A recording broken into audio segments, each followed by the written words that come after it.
My name is Addie, and I wanted to tell you a little bit about the 20 Time project I've been working on over the summer. The purpose of 20 Time is to find something that you can spend 20% of your work time doing that will add value to your life and benefit the lives of others as well. And while we were discussing this project and bouncing ideas around with our classmates, Sam and I were talking about how much stress we were feeling. And this was stress coming from school, from work, from outside projects like this one, and just from other things in life in general that we can't control. This is a problem a lot of college students face. Every day, college students have things thrown at them that they're not prepared for, that cause them stress, and they don't know how to manage it in a healthy way. And this is something we felt was really serious and needed to be addressed. Because if you don't manage it in a healthy way, you can let it affect your mental and physical health, and it can lead to other problems. I know that personally last year, I had a severe case of stress-induced psoriasis, and it took me a really long time to get past it, and it was just because I didn't have a way to manage my workload and figure out a way to calm myself down in times of stress. So because of that, Sam and I wanted to use this project as a way to address that, and to find something that would help us become more relaxed and release tension. And then we came across yoga. Now, neither one of us had ever done yoga before, but we had heard a lot about the effects of it. Yoga has been known to improve concentration. It reduces stress and tension, and it promotes self-healing, which we think is really important because, especially as college students and you're trying to find yourself and become independent, you need to know how to be able to manage your own body and your own health. So we decided to go ahead and try yoga for this 3-month trial. Before we began, we took a sort of benchmark exam, you could call it, of our own capabilities, and we looked at flexibility, strength, health, and stress levels. As far as flexibility went, I honestly was not flexible whatsoever. I could not touch my toes to save my life. I could barely bend my back farther than, what's normal for a human being, I guess. And strength-wise, my arms were the weakest part of my body. I can't do a push-up, and it was very difficult for me starting out yoga. As far as stress levels, I had reached my highest levels of stress I've ever had in my entire life in the first half of the summer because I was taking 4 classes, 2 of which were lit classes, and it was definitely too much for me to handle, and I didn't understand how to fix it or how to even manage it for the time being. I had many mental breakdowns, I guess we could call it, and I would just want to stop working altogether, which is really bad, so we needed to find a way to address this.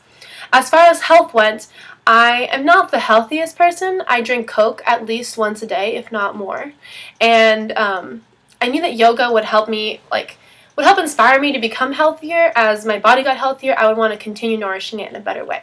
So Sam and I started taking classes at the Leech because they offer them for free for FSU students, so we highly recommend that if you're a student and you're interested in yoga, to check out the Leech because they have a lot of things to offer.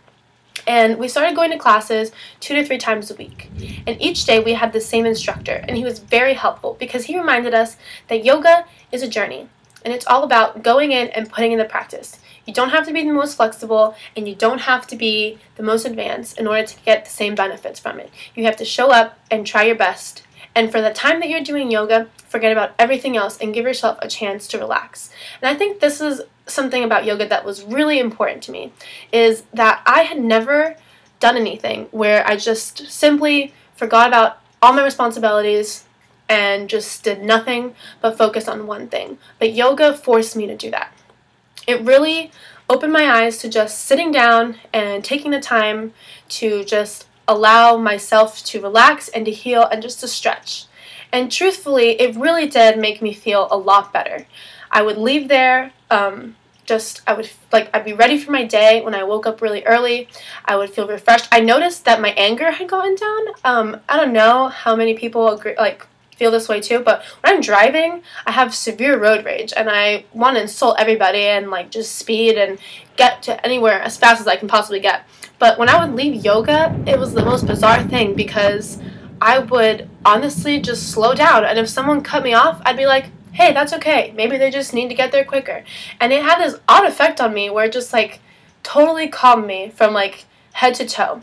I could feel my posture getting better. My grandma always told me that I was always hunching over and that I would be the crippled old lady when I was older. But she stopped saying that once I started doing yoga, which was kind of nice. And it was a really interesting experience because I had done I had just heard about yoga and seen it from my sister, and I thought it would be awful. I was like, I'm not flexible, this will not be fun for me, and it won't be an enjoyable experience. But I found that it was the exact opposite. And having a partner to do it, working with Sam and going to these classes made it even better because we were able to laugh about it. We kind of joked about our struggles. We just let ourselves have fun and enjoy the class and take it for what it really was. Aside from the Leech, we also took classes outdoors. Hot Yoga Tallahassee over the summer offers an outdoor yoga class over in Clayman Plaza. So we went there a couple times, and that was crazy. There was about 100 to 150 people that went out there, all doing yoga, and it was a really great experience to see. While we did this, we also made an Instagram for our progress that we could reach out to other people and they could see what we're doing, and hopefully we could inspire them to get out there and move and do yoga as well. And originally our goal for this Instagram was 700 followers, which Sam and I realize now was a bit unrealistic for 3 months. And we actually made it to just over 80, but we still encouraged people to go out, which is the really important thing, is we wanted people to reap the same benefits that we were feeling. Because of the Instagram, we decided to do a 30-day challenge that was posed by one of the the yoga accounts that we followed on Instagram, and it was really interesting because basically every day we would just wake up and we would do a small yoga routine and post the pictures, and they were ranged from simple poses like sideways warrior all the way through beginner acro yoga as seen here. And honestly, it was just a really nice experience to bond with the yoga community outside of Tallahassee also, because we would receive a lot of positive feedback from people all over the country and all over the world, and it was a great thing to be a part of. So overall, we really found that we have improved tremendously mentally, physically, and our stress levels went down by doing yoga, and we highly recommend that anyone who has the opportunity to seek it to go ahead and try it out as well, because you would not be disappointed with the results. And I want to end this now with the same way that we end all of our classes, and that would be by putting your hands over your chest and bowing and saying Namaste, which means the light in me bows and recognizes the light in you. Thank you for watching.